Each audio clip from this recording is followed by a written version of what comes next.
It is the power of Almighty Podcast that commands you. And compels. Commands and compels.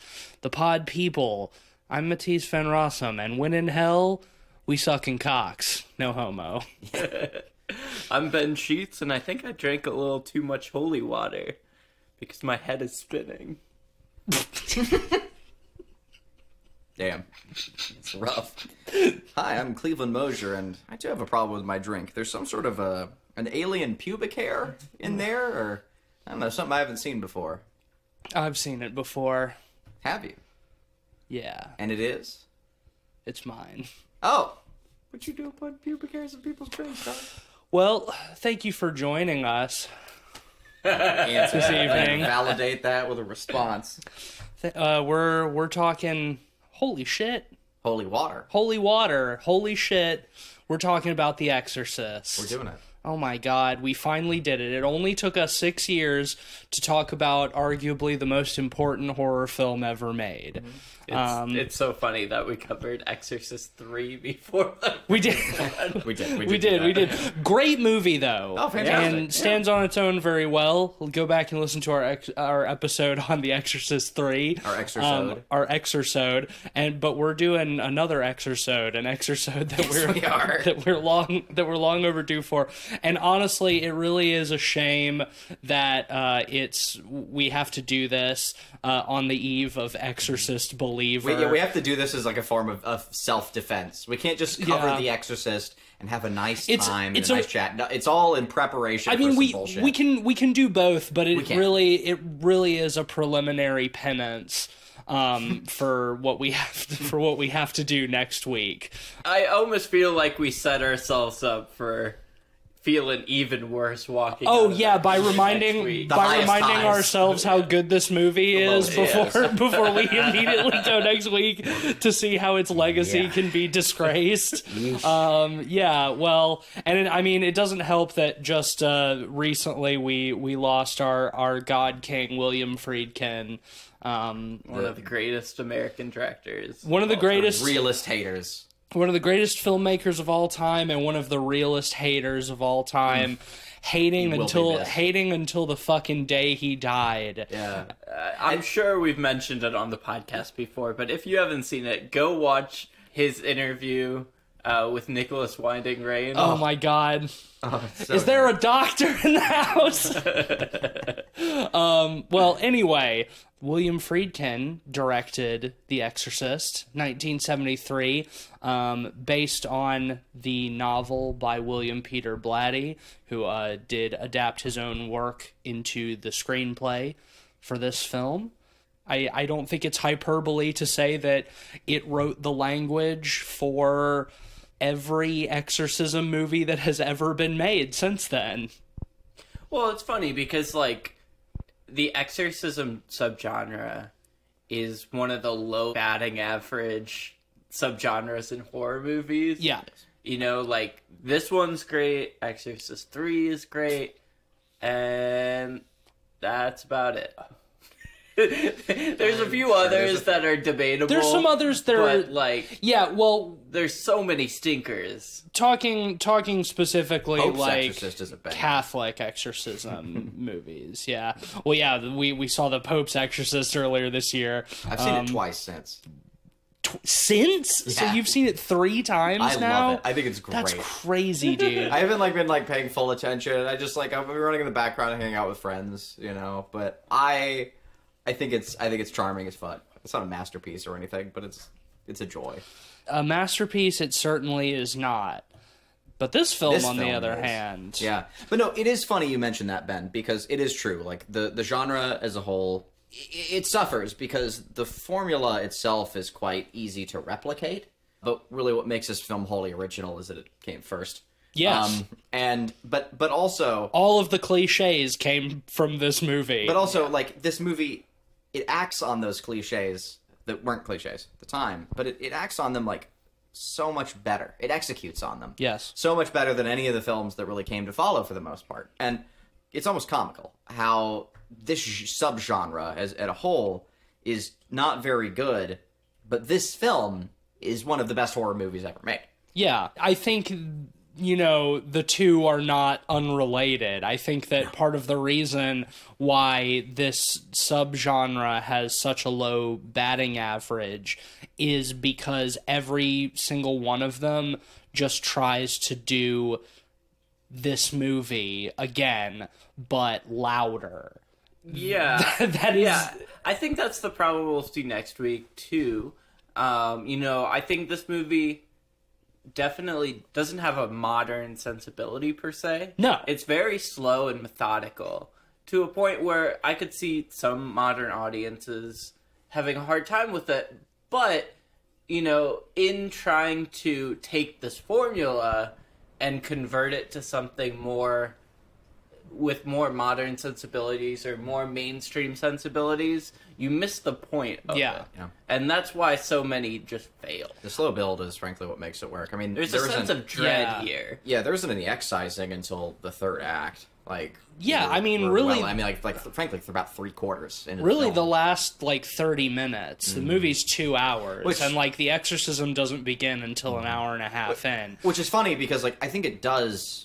It feels like half of the film because it's just so. Because it's so jam-packed. intense. Yeah, and intense. But that actual exorcism scene is only 9 minutes, which is Wow. long. It's a long scene. It feels but it long. yeah. I mean, it feels like a fucking odyssey, and I think so full. I think while we're talking about like what every other exorcism movie does wrong, and what I think they forget about when they're trying to ape this movie is that in a lot of ways, like, the exorcism and the demonic possession are secondary in this movie, I think. Like, it's the catalyst for everything, right? But this is like a character drama. It's a character study. drama more than Yeah. anything else between, you know, a small handful of really well-written, developed characters that are brought together due to this little girl being possessed. And it's like, that's what it's really about. It's about, like, Chris McNeil and Father Karras and their different sort of trajectories with their with faith, right? And belief and nihilism. And it's just like, that is the core of what makes this a compelling story, not the possession or the exorcism itself. And I feel like that just gets like left by the wayside with so many other movies that like try to do this, except for like Exorcist 3, which William Peter Blatty directed himself and is kind of the same movie as this one, but it's the same story but told totally differently. Yeah, I think you hit the nail on the head there. Like, this movie is about Chris, our main character, Ellen by Burstyn, yeah. Her, you know, kind of loss of control. There's something clearly wrong with her daughter Reagan, and, you know, no matter what she does, you know, what experts she takes her to, there's no answers, you know, and it's that dread of kind of losing a loved one to something totally alien and unknown. Yeah, and having to turn to something that you don't believe in out of desperation. Yeah. Like, she even says she doesn't have any religious belief. She and her daughter don't have any religious beliefs at all. And after talking to, you know, what she says is 88 doctors trying to figure out what's wrong with her child, the doctors are basically just like, fuck if we know, maybe try an exorcism. We don't believe in exorcists. But like, maybe like she, by believing in one, will believe that she's been excised. It'll snap her out of her psychosis. You know, it's like, you might as well just try that. And so, and you know, at this point, we're already well over halfway through the movie. But it's like, then the only person who's willing to help her out is a priest who himself has completely lost his faith. A crisis of faith. And like, how those two characters come together is just like so fucking compelling and interesting and good. And it's just like all of the like horror stuff, which is also really good, but just like feels so secondary to that. And you said earlier, Ben, that like this movie might be challenging for modern audiences. And I think you're right. I think in some ways it's a victim of its own legacy, where it is, you know, talked about as, the highest grossing horror film of all time, which it is. And, like, one of the most important, the scariest film of all time. All of these things, which it was when it came out, and laid the groundwork for a subgenre of horror that we all know so well because it's been around since before we were born. Yeah, and And I mean, knowing all of that and never seeing this movie, then by the time you get to it and you see something that's so slow and relatively understated and, very much a character drama and is using all of what you would consider at this point to be cliches because it created all of them, right? Then, yeah, I can see why a younger person watching this movie might be like, this is boring. yeah, what the fuck is and this? Think But about it like this: like the marketing, the original marketing for the theatrical run of this was pretty legendary. yeah, They played up how people would faint during screenings, and they would have vomit bags for people, in case it was too intense. And like, and a lot of that is true. Like, people were, like, getting up and walking out and fainting during this movie. Like, for 1973, this movie was extremely transgressive. And that's like the last of an era too, where they would play up those theatrics for audiences. Also, in the same vein as like Hitchcock having like nurses waiting in the wings and like other things like that, where they would really reinforce that a film could hurt you. Yeah. Well, I mean, I would argue they continued that kind of marketing at least up through the 90s and early found footage stuff. Blair But Witch and I think. Sure. really, it's the start of an era. It's the start of horror movies being quote unquote scary. You think? Because like, I don't know, like I think that changes for every like generation. I mean, I you think got the guy coming out from behind the curtain for like Frankenstein and being like, "Hey, you could have a heart attack watching this." And yeah, but I mean, this movie is sort of like a very distinctive turning point. Sure. Like, I say that half joking that this is when horror movies became scary, because like, sure, there were plenty of horror movies before this that scared people or that were creepy. A lot of Hitchcock, Psycho. I see where you're coming from. Peeping though. Tom, stuff like this. But this is like, think of how the landscape of horror developed in just the few years after this movie in 1973. The very next year we have Texas Chainsaw Massacre. Just a couple of years after that, we have Halloween and Alien in the same year. Same year as Texas Chainsaw Massacre, we have Black Christmas. This is like a turning point where horror movies are getting like meaner and more extreme. And more extreme. I think it's the and nastier. They broke a real taboo with this film also, and that's that they really went after a child. Like the whole crux of this film is like this innocent sweet girl being irrevocably harmed. Yeah. And there's spiritually raped. Yes. And that's territory that films like largely up to that point weren't willing to enter. Mm. And the same can be said for your chainsaws and the rest. Like that's when films really started pushing it. Yeah. And this was really the first one to do it in that kind of way. Yeah. And it is funny to think like back on people fucking fainting from fear in this movie or whatever. But like, really, as a moviegoer back then, like, you haven't seen anything like this before. Mm-hmm. Yeah.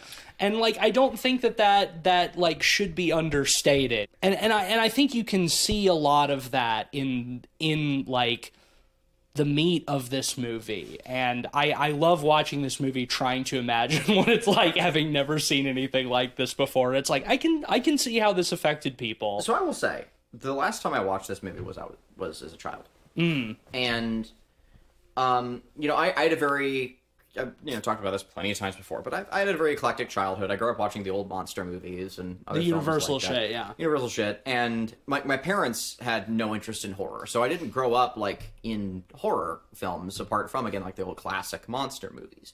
So I watched this at a friend's house for a Halloween, and it was by far the most like R-rated horror movie I'd ever seen. Yeah. as well. So like I kind of shared that. And now, okay, it's worth saying that like, okay, our generation is also, you know, like we didn't grow up with cell phones. We didn't grow up with the rest. So like I guess like, you know, we're kind of the last, you know, like a, I don't want to say the last of an old guard. That sounds boomer as fuck. But like, you remember drinking out of the hose? Yeah, I do. And god damn it. And when I was growing up, we didn't have the dang internet. yeah, we didn't. And like, it did have a pretty profound impact on me. I remember like thinking about like those the impressions of like the demon like appearing on like the side of the stove and stuff in that shot, you know, in those shots. And yeah, that's much more heavy-handed in the director's cut, which we did not watch. We watched the theatrical cut because that's what was on Max. Right. I have seen the director's cut as well. And that's what I had originally watched too. It's been a long time. Didn't have the crab walk in it. And it got me pretty good.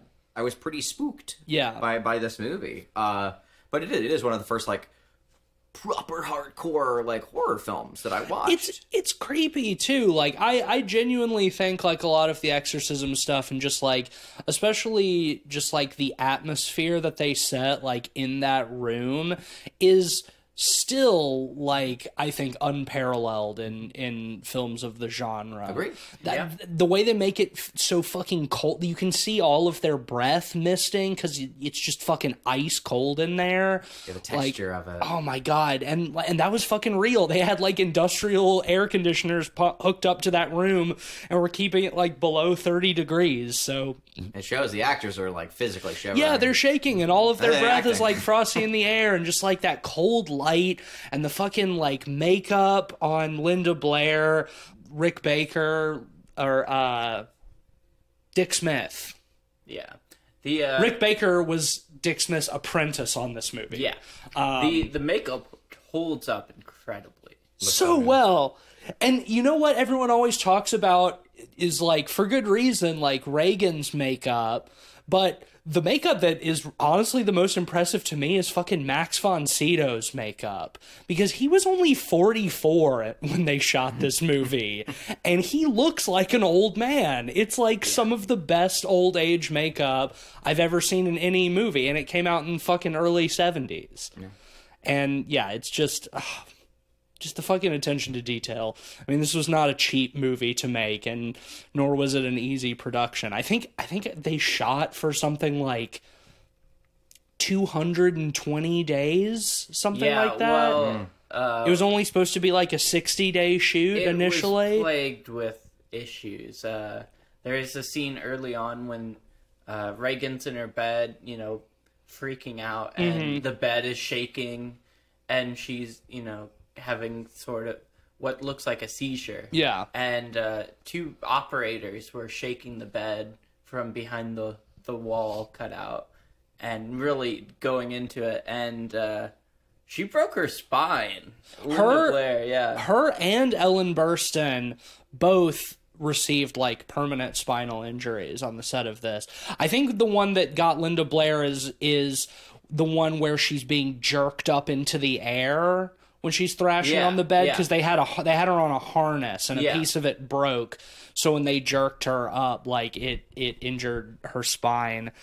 And Ellen Burstyn, like the part where she gets like flung back by Reagan and like hits the wall, she like fractured her tailbone, I think. Yeah. And that scream of pain as she falls is real. Also, William Friedkin was just walking around the set firing off a gun behind people's heads to startle them and shit. And get their authentic reaction. Like, it got to the point where Max von Sydow, when he would come on to set, he would go to the cinematographer and he would ask him where all of Friedkin's guns were hidden around the set, just so he could keep an eye, so he could see when William Friedkin would go reach for one of the guns. That's some jackass shit. I'm sorry. Like, yeah, that's some... William Friedkin is, I mean...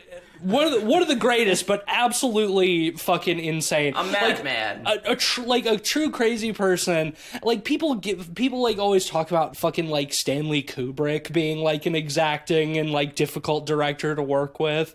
Like, William Friedkin was walking around firing a gun on set to scare people, which is pretty funny. And I will say the reactions he gets are great. Yeah, I mean, I did make read this movie. I did read that the only person who he would tell beforehand was Linda Blair, because he wanted her to, like, since she's possessed, he wanted her to not, like, appear frightened. He wanted her to be calm. Powerful, yeah. So he would go and tell her when he was getting ready to shoot off a gun behind somebody's head. I just think that's funny. Just like him having this secret with this 13-year-old girl, and so I was like, all right, I'm gonna go up and I'm gonna shoot a gun behind Ellen's head now. It's crazy. Give her a real good scare. Yeah. So yeah, I would say I was about the same age when I watched the movie. I was probably about 13, and yeah, it definitely had a lasting effect on me. I haven't watched it since, but it was also vivid, in my mind.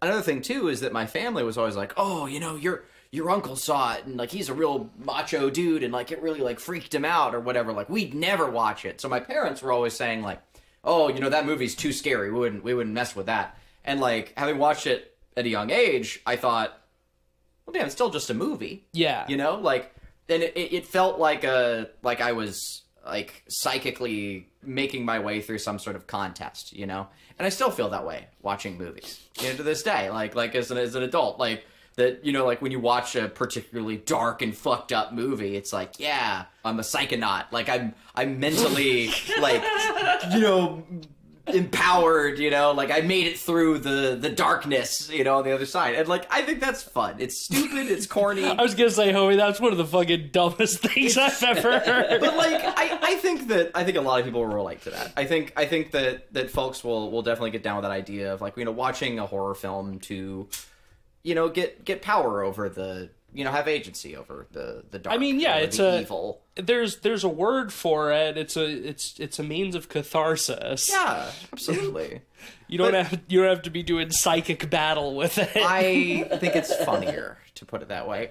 Sure. And again, I'm trying to frame it like as a 13-year-old would. Okay, yeah. At age 13, you were doing psychic battle with Pazuzu. Yeah, exactly. You get it. So, about you guys, when did y'all first watch The Exorcist? Yeah, I think it was about the same age, about 13. It was one of my earliest horror movie experiences. It was late for me. I didn't see it until college for the first time. And I did like it, but I do think that I suffered a little bit from what I described earlier, with how younger audiences might, reach this movie. Well, and, like we were saying, part of it is expectations going Exactly. in. When it's marketed as the scariest movie ever and, such an extreme horror movie and, oh my God, people are vomiting and fainting, you expect something way more frenetic, I guess you could say. Yeah. And also I was just like, I had that thought, like, this is cool, but I've seen this movie before. And it's like at that point, like, I'm still developing, like, my sense of taste in film in a lot of ways. And so it's like, okay, I've seen a million exorcism movies. All right, yeah, this is the one that started all cool, but I've seen this movie a million times. And it's like, as I've watched it more, matured, so on and so forth, it's easy to recognize it for what it is, as the best movie to ever do these things. Like, its legacy is incredibly well earned, but I do think it can be a victim of it a little bit. Well, another thing I think it's a victim of in its own legacy is also its cultural impact religiously. Right? So I think another thing that made this film so effective is not only is it breaking a taboo of, like, harming a child, on the other hand, it's also highly validating religion. Like, Friedkin was, like, largely an atheist from what I understand, and also raised Jewish. Right. And so, like, William Peter Blatty, though, very religious. Very religious, and it comes through.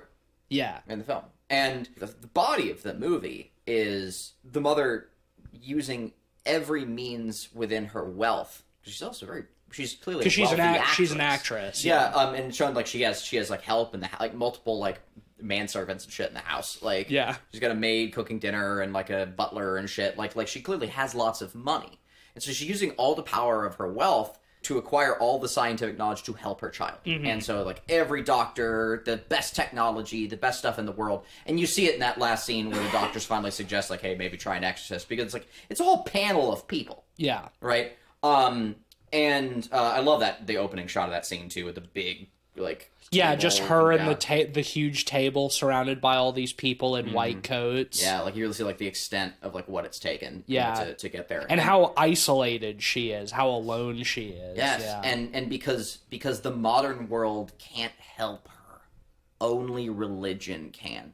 And like I can't even say I can only imagine, like when I was 13 and young, I was bouncing around different youth groups in the South, like also religious. And it is validating.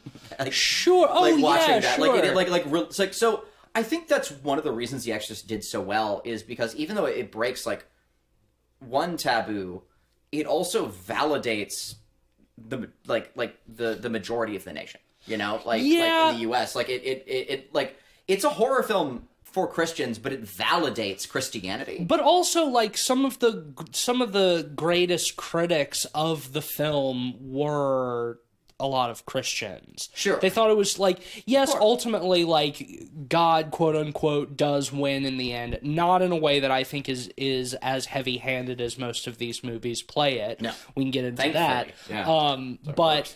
I mean, this movie is so, like, in its depiction of demonic possession, it is so, like, filthy and blasphemous. Like, the stuff that it shows possessed Reagan, doing, and the things that she's saying. That's another reason why it shocked so many people.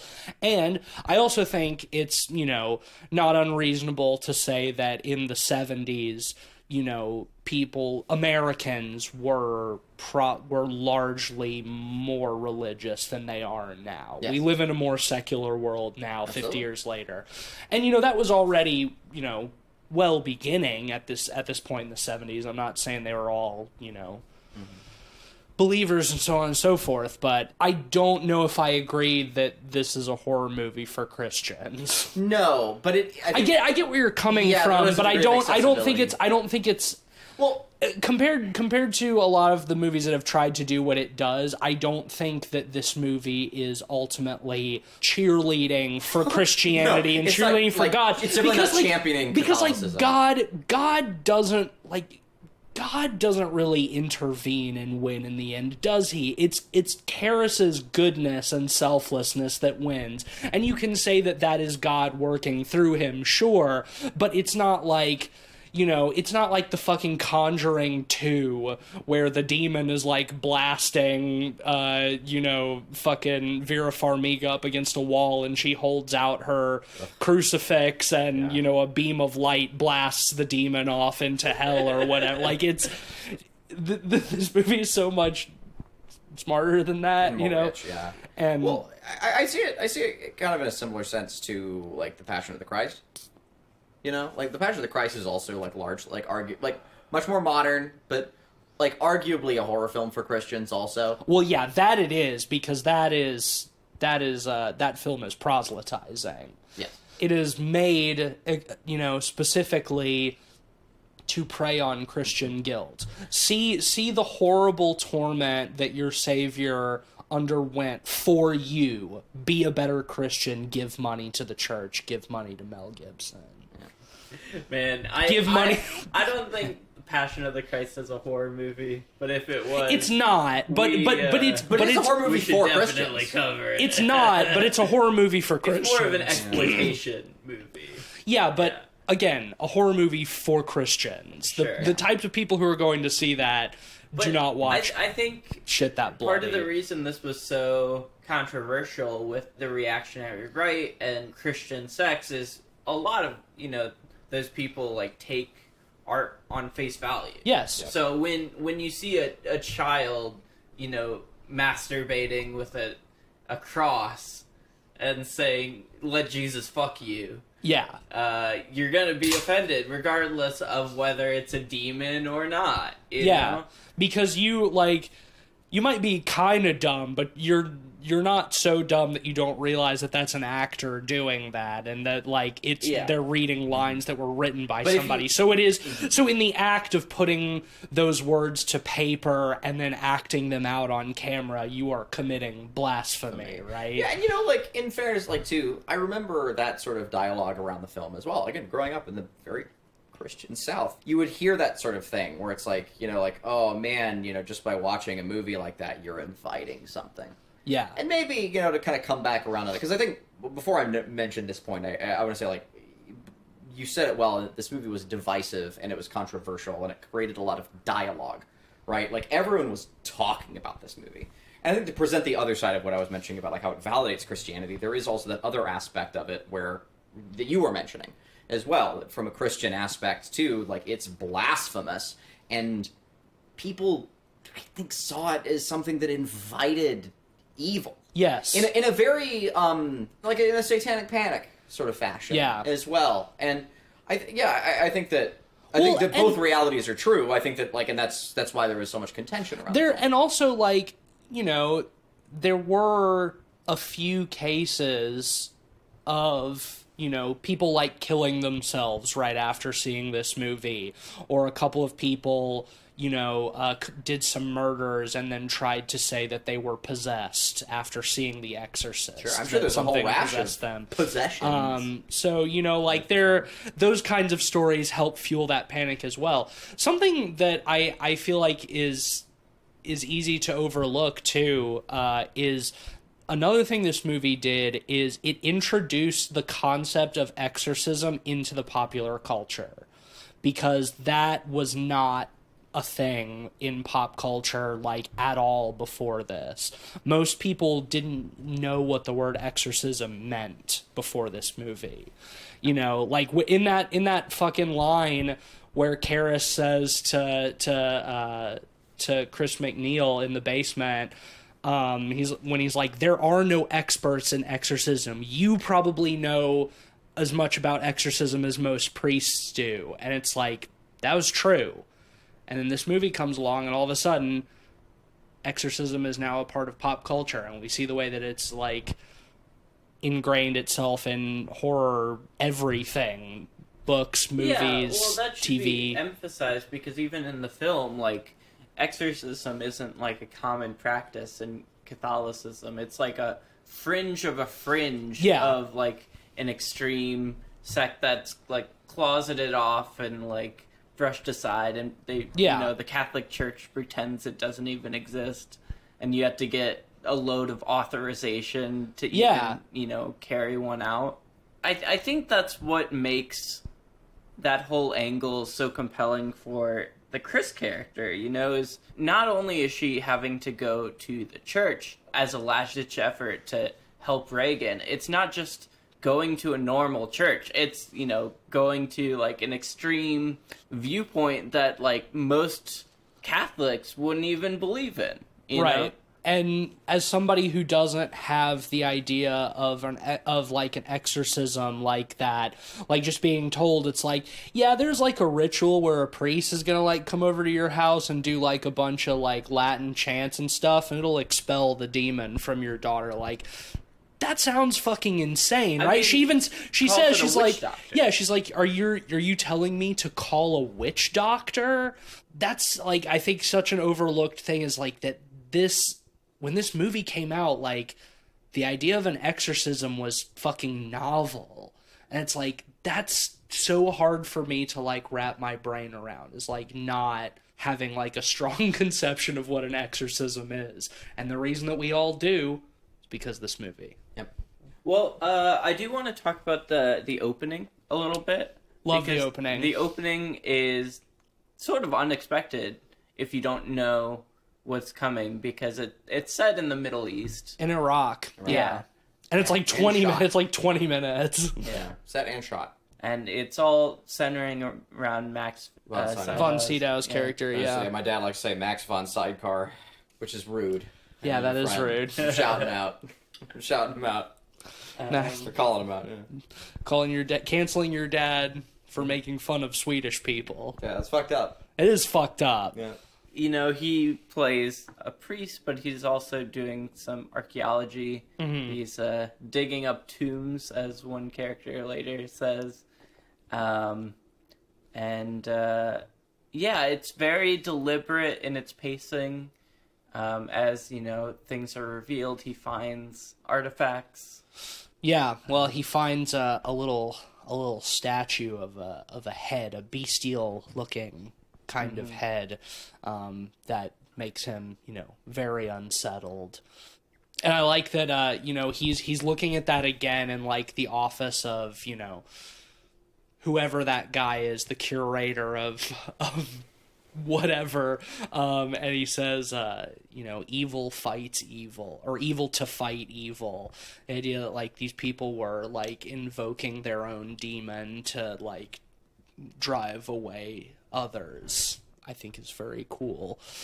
And yeah, then it sort of ends with him, like, going back to these ruins and seeing this, you know, big statue of Pazuzu, and sort of, like, squaring off with it. I love that shot of them both, like, silhouetted against the sky. It looks like two fucking, like, cowboys, you know, like... The editing yeah. in it is stunning, too, because, like, they cut to a shot of, like, dogs fighting nearby, and, like, there's a guy just staring at him, and, like, it just evokes, like, this hostility in the environment around him. Well, and also that, like, there's some sort of wrong magic, like, in, like, certain circles of, like, witchcraft and stuff, like, that sound of braying dogs is often, like, affiliated with, like, I love something being wrong. The sound design in this movie is across the board so great, but yeah, that when he's, like, seeing the statue and seeing all this stuff, there's, like, this sound of, like,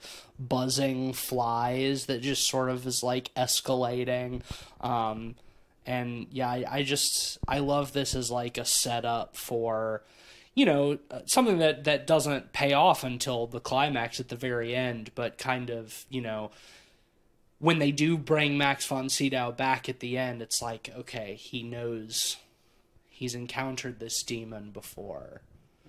He's maybe... They also reference, like, you know, 10 to 12 years before, like, him performing an exorcism in Africa or something. It's like, maybe he's fought this same demon before. I want to say the prequel, Exorcist 4, the one, which the I've Paul not Schrader seen. one, I think that's telling that story.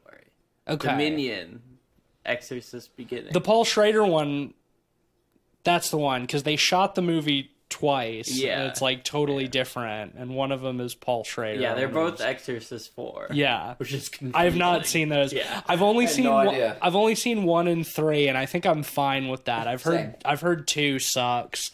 I don't know that the fourth existed. I'm not surprised. Yeah. 2/4. Yeah. I mean, Paul Schrader's great. I haven't seen it either, and I have no... Yeah, I'd be curious to see a Paul Schrader Exorcist film. Yeah, I mean, that's what happens when, like, your film made by an actual auteur becomes a money machine. You know, like, where it was just made to be one perfect film. Yeah. And the studio wanted more. Well, yeah, it's what inevitably happens. I saw that like a week or two after it premiered, when it was doing really well, like, the studio called Friedkin up and were like, we want to do a sequel. He just said fuck off and hung up the phone. King shit. What a legend. What a legend. And I want to say, too, while we're talking about how cool William Friedkin is, William Friedkin awesome. Yeah. More like, sorry, kind of disrespectful, if I'm being real. But no, that he did have an opportunity to discount the new one before he died.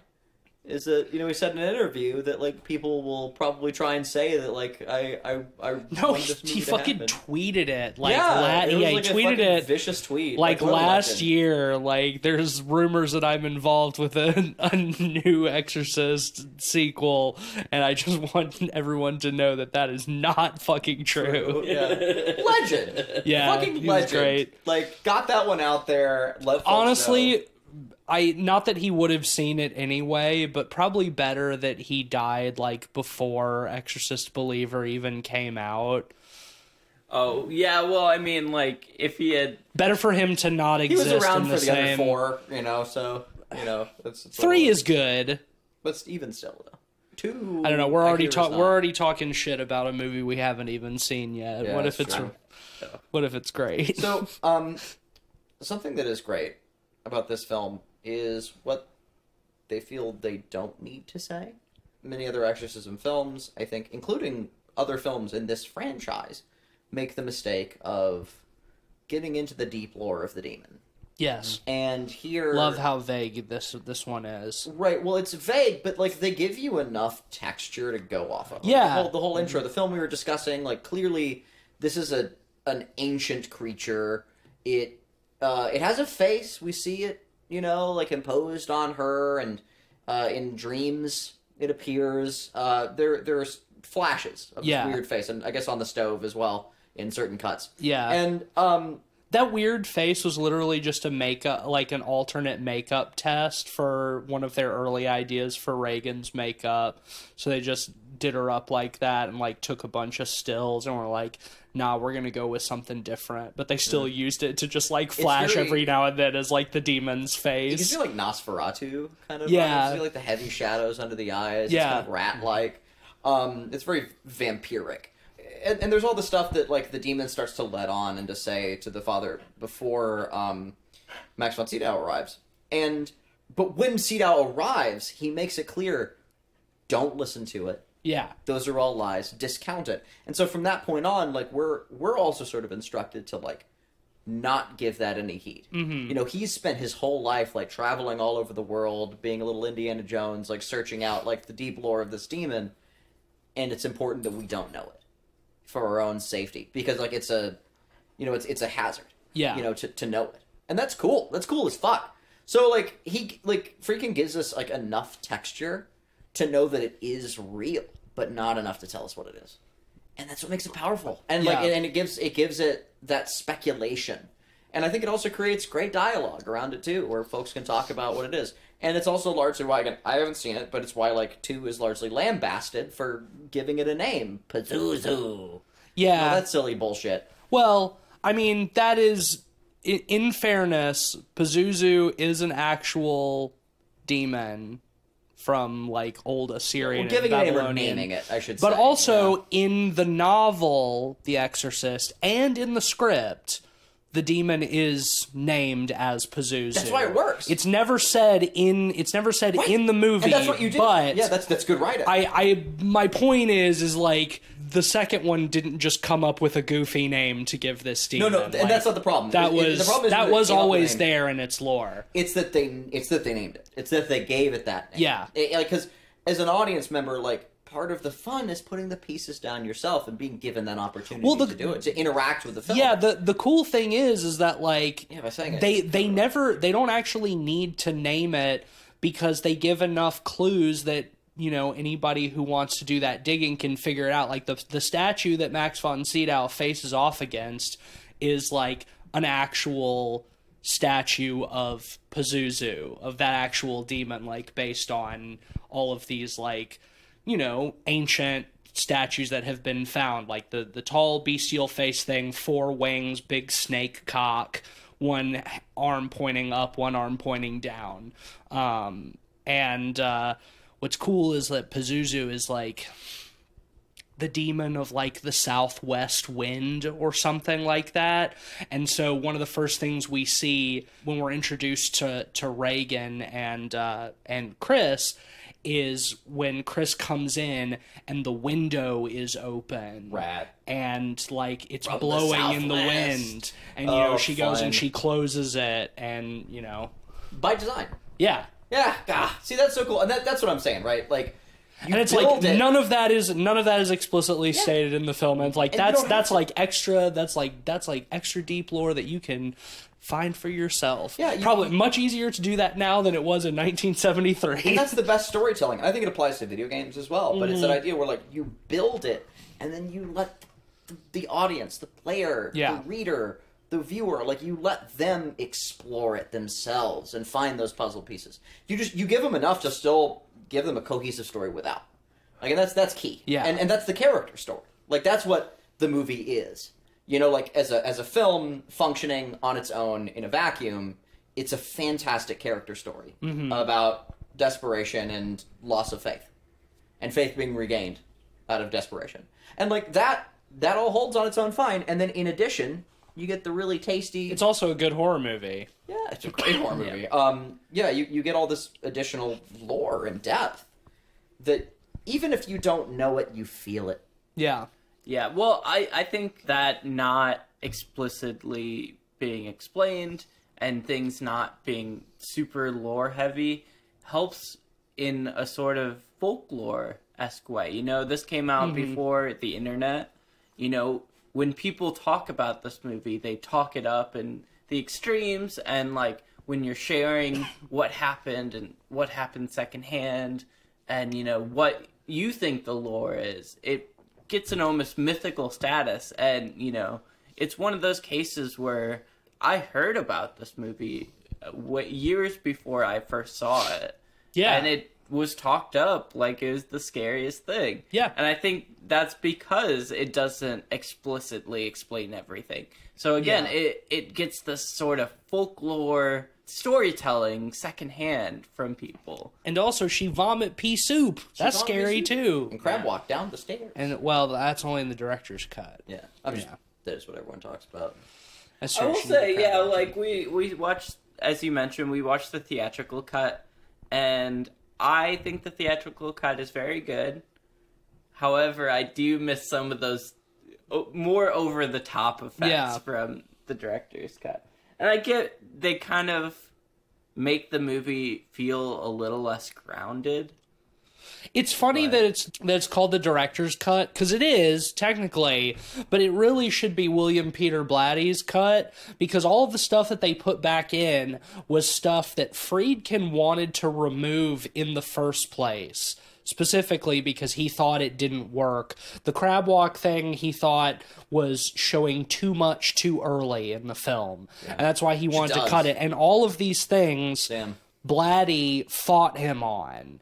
And so years later, when they decided to do a reappraisal and a new cut, Friedkin was like, well, Bill Blatty wanted this stuff in there, so let's put it back in for this cut. And then years later said that he ultimately does prefer that later cut of the film. So he even himself came around on it. But I do think it's funny that it's, you know, the director's cut when it's really more like the writer's cut. Yeah. I love that, those sort of, like, production choices where there's, like, a bit of contention, you know, between, like, the writer, director, actors as to, like, what really belongs in the film and what makes the story whole. And it just reinforces that movies are just these, they're big cathedrals, man. It takes a lot of people to make a movie, you know? Like, There are cathedrals everywhere for those with eyes to see. Like, yeah, but, you know, they are, like, it takes a village, you know, to make a movie. Yeah, absolutely. And I think that's dope. I think that's super cool. It's not about one person. It's not just about... It's about all these great people coming together and making something great. Yeah. Well, in the case of this movie, struggling for a very long time to make this movie and generally having a bad time of it. But look what we got as a result. Yeah. They didn't know that going in. Yeah. You know, through all that struggle, through all that, like, making that movie, they didn't... You never know. Well, yeah, all of that, they didn't know that they were going to change the landscape of horror forever. Yeah. Once again, like, not hyperbolizing. That's movies, baby. That's why I always say that's movies, baby. That's movies, baby. That's your catchphrase. Cinema. It's on my shirt. Yeah. There's so many little touches in this movie. You know, I will say, we don't get demon stuff until the very end, but there is one really good practical sequence where they perform like a really complex X-ray. Oh yeah, like an arteriogram or something where they have to, like, insert, like, a wire, like, into the artery in her neck. It's harsh. It's hard to watch. Yeah, the practicals are incredible. That is one of the better details of this movie, is that, like, all of the stuff that, like, we just, like, seeing Ellen Burstyn's like whole journey as she's like trying to desperately to find out like what's happening to her daughter before she even thinks of turning to religion, and seeing like Reagan being put through all of these, you know, medical tests and procedures that are, you know, it's like watching somebody being tortured. Like that arteriogram or whatever is like, yeah, it goes on so long, and just like have the blood like casually spurting from her neck as they're like setting up like the drip or whatever, and then like wheeling in these huge machines like all around her head, and they turn them on and it sounds like a fucking machine gun being fired.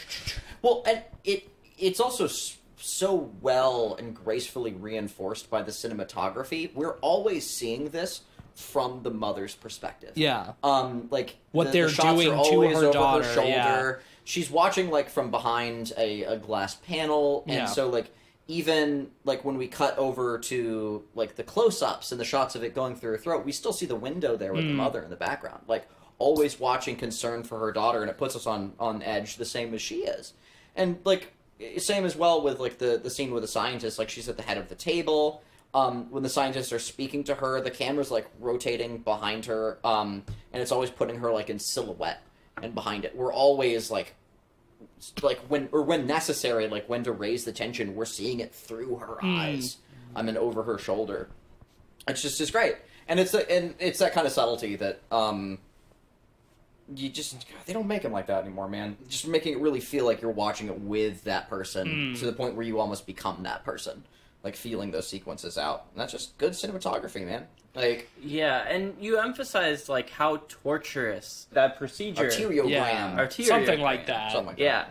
That procedure is, and it really emphasizes one of the other most horrifying parts of the movie. You know, outside of Chris being sort of in a state of helplessness because her daughter is experiencing all of this, there's also the element of Reagan being trapped in her body with a demon in there as well, in control, and being, you know, essentially tortured. You know, she feels all of this stuff, but she can't act on it. One of my favorite shots in the movie is when they pull up her shirt to see her chest, and there's like scarring that writes out "Help me." That looks like it's coming from the inside. Yeah. It's not like being written on her flesh. Herself. Like it's pushing. It's like scar tissue that's like pushing up from inside. Yeah, it's so great. That's an effect that's been done to death at this point. Yeah, totally. But again, never as well. Exorcist did it first and better, you know. It's still better too. I love like thinking about like Reagan being, you know, trapped in her body with this demon. I love that the demon always refers to itself as us. When it even is like talking to Karis and saying like how excited the idea of an exorcism makes it, and he's like, why is that? He's like, it'll bring us closer together, and he's like, you and Reagan, and he says, no, you and us, which is like great foreshadowing. And he ends up using that. He weaponizes that against it, which is super fucking cool. Well, also, I mean, it is what happens, right? Well, and not just what happens. He is literally brought closer together with them when the demon goes into him at the end. Yeah. And also, that's biblical. That happens in the Bible. Yeah. We are legion.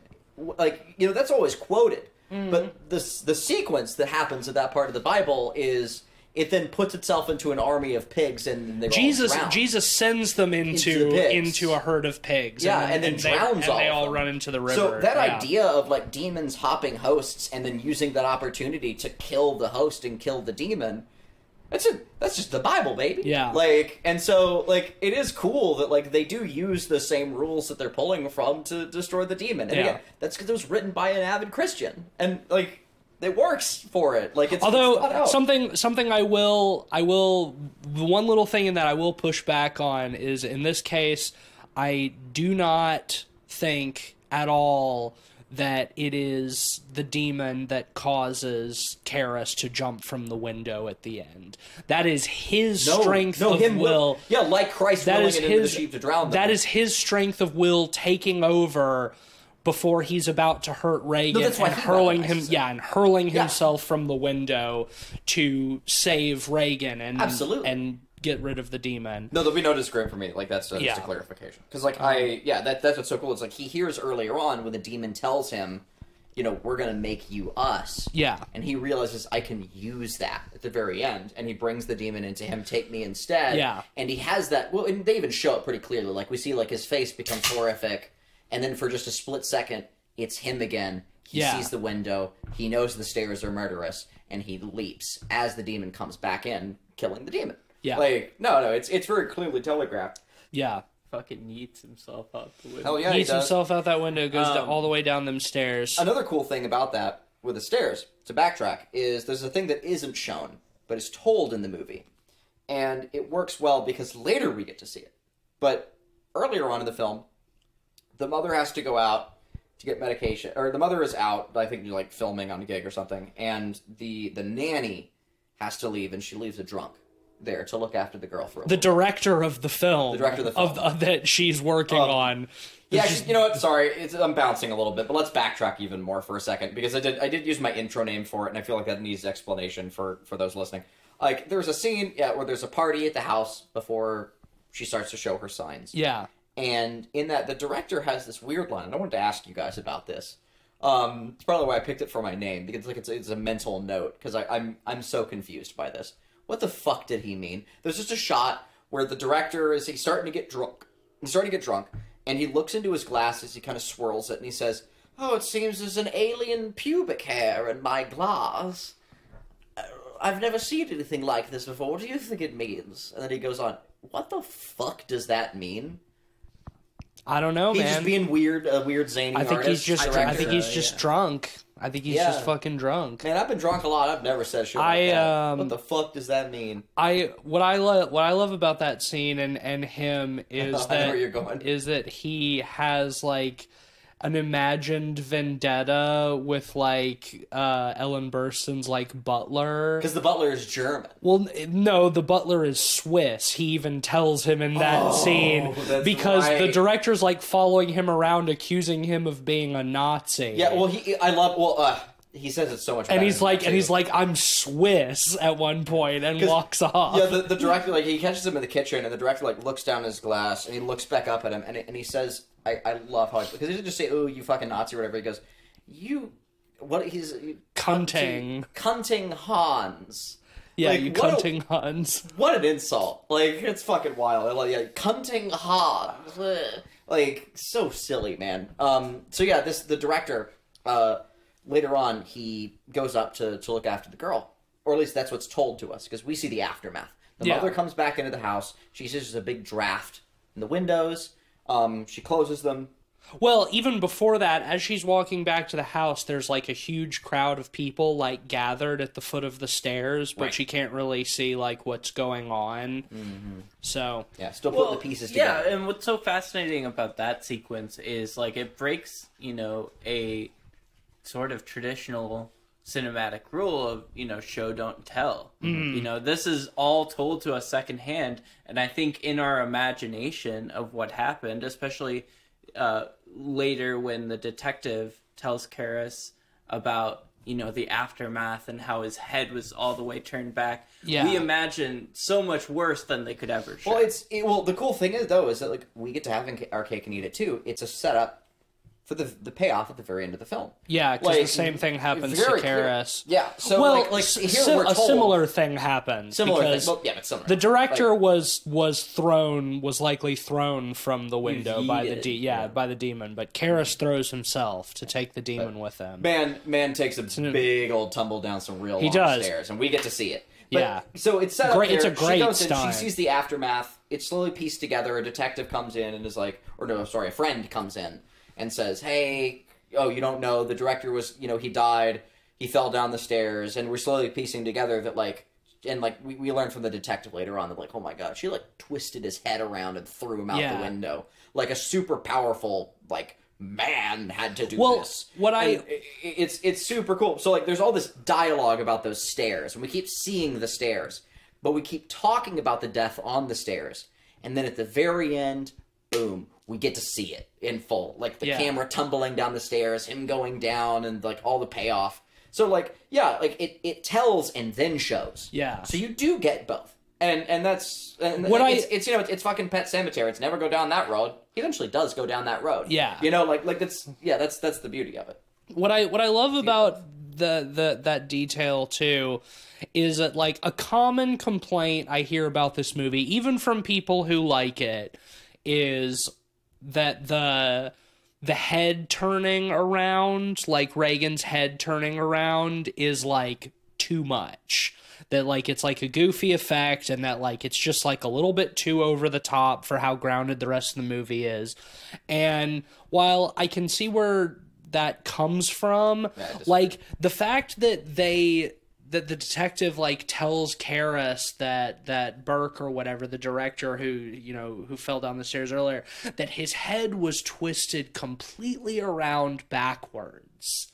So when you see the demon in Reagan's body twisting her head around backwards to look at somebody, that feels to me like taunting them. That, like, you know what I did to that other asshole. You know that I turned his head around backwards. It's the same, like, thematic ripples. Yeah, it's like, it's reminding them what it's capable of, which is also, like, so great in contrast to earlier, like one of the first times that Karras goes to see Reagan. The demon is, like, asking him to let her out of the straps, and he's like, well, if you're all powerful, well, like, just make the straps disappear. And he says, oh no, that's much too vulgar a display of power. Which, frankly, if they'd already crab walked down the stairs, I'm pretty sure they would have in that other I cut. think so, yeah. It doesn't really fly. Yeah. So, yeah. And it's like, and I love that, too. It's just like, yeah, you're right. I could make the straps disappear, but where's the fucking fun in that? That's Magic. like... It's all about the It's like, mystery. that's too much. That's much too vulgar a display of power, which, incidentally, is where the title of that Pantera album comes from. And, remarkably, for the second time in the same year, we have a Pantera connection to a movie that we're talking about. I don't know how I feel about that, frankly. One of my favorite subplots, the demon really preys on vulnerability. And the most evocative and clear way we see that is through Karras and his mother. Yes. Who had recently died after being forced into a mental hospital. Yeah.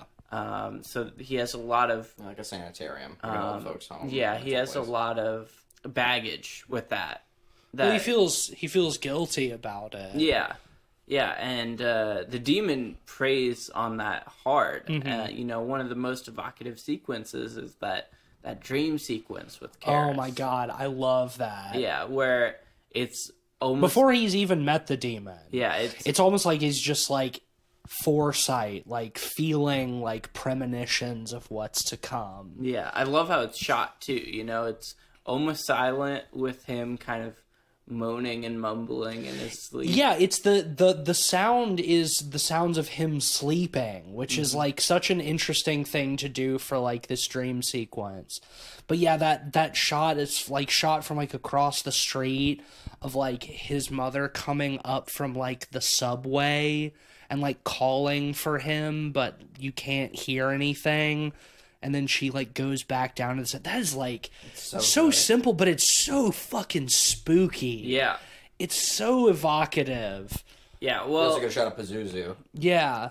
You get those flashes in there. Couple little flashes of its face, yeah. You know, I think one of the other scariest shots of the film is when Pazuzu is preying on Karras' vulnerabilities during the exorcism, and... You know, Karras looks over, and it's his mother just sitting there in the bed. On the bed, yeah. That's one of the most horrifying shots in the movie. It's so simple. It's not flashy, but just the baggage and the weight to it just adds so much. I guess one of the other things is the music's obviously great. Yeah. You know, the theme is iconic. Tubular bells. Yes. Yeah, I mean the music is great. As I mentioned, like the sound design is so good. I read that the sound effect of like when the demon like goes into Karis and he jumps out the window was like the sound of like pigs being herded to slaughter. No shit. Hey, Yeah, like we were so saying they- earlier. yeah, Oh, so cool. I didn't know that. Yeah, man, just like a lot of really great sound. We're just like Such an attention. just to detail. an incredibly crafted film. Performances all around. We haven't really gone into specifics on that, but Ellen Burstyn, great. Linda Blair, obviously great. Jason Miller, who plays Karis, incredible understated performance. This was his film debut. He was a stage actor and playwright before this. Just absolutely knocks it out of the park. Max von Sydow is great for the little bit that he is in the movie in all his old age makeup. Yeah, man. I mean, I feel like there's lots more to say about this movie, but you know, I mean, we could go for another 2 hours if we really wanted to dig in. But I mean, it's one of the greatest movies ever made. It's one of the most important horror movies ever made. If you haven't seen it, you should. And yeah, just watch it and appreciate it for all of the fucking incredible things we've talked about and all the many incredible things that we didn't have a chance to talk about. It was fun, like kind of taking a moment too, just to sort of speculate on the impact this film had. I know, like we weren't really coming at it with like a great deal of research or knowledge on that front, but like even still, it's fun to have a dialogue. I've read some things. You read some things, you know, like Yeah. it's nice to just kind of ponder about that stuff. I'm coming from a Think about it. semi-factual Think about it. perspective. Think about it. Like, Yeah, well, I mean, I feel like that we've was a spent very more strong of culture. this episode talking about why this movie is important than like getting too into the specifics of the movie itself. But I think it for The Exorcist, it demands it. Yes. I Frankly, too, I mean- think it's a better format anyway. I don't think like hitting all of the beats of a movie. Well, yeah, is because really necessary. if you've seen an exorcism movie, like you've seen the story beats of this movie. Yeah.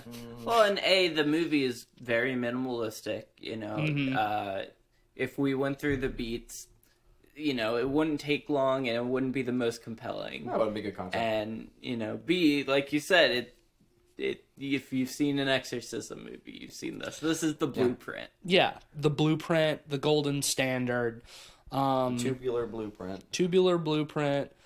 I mean, should we do the Do the dang thing. go through the motions Yeah. of rating? I mean, it's a 5. I mean, yeah, it would be disingenuous to give it anything else. I think after the discussion we've had. I think it's neat how there's that one shot when they first start performing The Exorcist where she throws her head to the side and pea soup just sort of starts like snaking out of her mouth. Yeah, it's just like dribbling. It's not even dribbling. It's like being pulled out. It's so gross. You know, And she there's gets about it like the all pea soup over. vomiting where she spews it at him, but I think this is worse. Like where it's just kind of pouring out of her mouth. She gets it all over his nice purple stole too. I know. Yeah.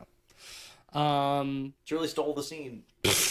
Shut the fuck up. And All on right. that, It's a golden pot. It's a perfect 5 out of 5. Rest in peace, William Friedkin, the God. One of the finest American filmmakers and finest American haters of all time. There is just hours and hours of video footage from behind the scenes and commentaries and interviews of William Friedkin just being a massive hater, and it's all so fucking good. he's such a legend, do man. yourself a favor and enjoy some of that in his honor. So many great stories behind the scenes with him, too. And it's the Halloween season, you know, so go watch The Exorcist. Tis the season. This is a great time for it. Time of year for it. And I'll also say, I watched, I guess it was about a year ago now, or 6 months or so, but I recently watched Sorcerer for the first time. Yeah, you and I watched it fucking together. bang. That's right, and One of my we'll favorite never have an movies. it's not a horror film, so we'll never have an opportunity to talk about it on the podcast, so I just want to bring it up now. It is also one of the best action films that I've seen. Yeah, dude. Or Sorcerer adventure fucking films, I guess Adventure, is a better way to yeah. phrase it, too. But, like, and it just goes to show that the man, I mean, like, just was the master of so many genres as well. Like, Like, Yeah. he again, this is considered one of the greatest horror movies of all time. I personally would agree that, like, Sorcerer is one of the best adventure films of all time. It's incredible, and it's so tense. Truly, just incredible tension across both films. And so I would highly recommend Sorcerer as well, if you haven't seen it. It has nothing to do with sorcerers. No, it's a remake of The Wages of Fear, which is also a great movie. Also a classic. So, yeah, well, Friedkin the God. Unfortunately, next week, we, while there, as we've seen, as this movie tells us, there is great light in the world, but that means there must also be great darkness. And next week, we have to go see The Exorcist Believer. All right, snap prediction. You guys think there's going to be pea soup in the new one? There will not be vomiting of pea soup. At one point, a character will be eating a bowl of pea soup or something as like a nod to it. Or somebody will make a little quippy joke about pea soup or something. There will be a line about pea soup, or a character will be eating pea soup, but there will not be any vomiting of pea soup. Is my prediction. Oh, I think it's a good prediction. I hate it. I agree. Yeah, I think that they're gonna do all of that silly shit. Wow. Yeah, so that'll be next week. You've joined us this week for our great ecstasy. So next week, what? Exorcisty. Yeah. So join us next week for as we exercise any hope we had. Yeah. Any joy we had. Yeah, of any hope of experiencing joy in the world ever again. Let's do a sponsor. The shelf calls, it speaks, it whispers the name Pazuzu at us, which is in poor taste, but whatever. Anyway, here we go. This week was brought to you by the Bushido Code. Perfect. We've been talking about that a lot lately. Not on the podcast. And aimless and wandering. Wander no more. Adopt the Bushido Code. Truly become a samurai. Yeah, There you go. I'm a return to tradition guy for the Bushido Code. Anyway, I don't know if I am. I had to think about it. Anyway. Gun to my head. Thanks for listening to the podcast. If you like the show, leave us a 5-star review. You can support us on Patreon at patreon.com/podpeoplepod. Shout out to our honorary pod boys, Sam, Zach, Micah, and Mitchell. As always, we love and appreciate them. You can also follow us at letterboxd.com/podpeoplepod, where you'll find a list of all the films we've talked about on the show with our average ratings and links to those reviews. You can also see all of our golden pods there, our perfect 5 out of 5 films, and The Exorcist is there now, too, where it belongs. For my other recommendation this week, as everybody in our Discord knows, I am currently experiencing a period of being deeply Herzog-pilled. So I've been watching a lot of his shit, and so I'm going to recommend one of his very early documentaries called The Great Ecstasy of Woodcarver Steiner. It's only 45 minutes. It's on Tubi. It's about a... It's so crazy that Tubi has so many Herzog movies. They have almost all of his films. That's rad. It's amazing. Yeah, it's been incredible. But it's about a world champion ski jumper who goes to like a jumping event and is basically so good at it that he has to effectively handicap himself in the competition. Otherwise, he runs the risk of injuring himself from jumping too far. It's Herzog's first documentary that he himself narrates. He gets in front of the camera a little bit. But it's just a fantastic example of Herzog's ability to take something that you would never think that you have a single ounce of interest in and making it completely fascinating. What's so fascinating about Herzog's documentaries? I'm going to go on a tangent really quick. Sure. But he often injects falsehoods into them, pieces of Yes. fiction, you know, because as he puts it, they're not going at the accountant's truth per se, you know, like, you know, written down factual reality. They're going towards a more ecstatic truth. The ecstatic you know, truth, a greater yes. idea and meaning to what's being conveyed. And I find that fascinating. I think it's cool. I don't always agree with it, but I think it's neat. What's your shout out, Ben? Well, I have two recommendations this week. They're both related. So, first recommendation, I recently discovered that the BFI, British Film Institute, they do a book series called BFI Film Classics. They're little tiny 100 to 200 page books, each on a single film. They have like 200 or 300 of these at this point. But yeah, it's awesome having a little book that goes in depth on a single film. Really cool stuff. I think there's one on The Exorcist even. I would not be surprised. Yeah, definitely worth checking out. On top of that, I do want to shout out another Friedkin classic, To Live and Die in L.A., William Graham, and Christopher Walken. It's a fantastic fucking movie. One of Friedkin's best. Definitely worth watching.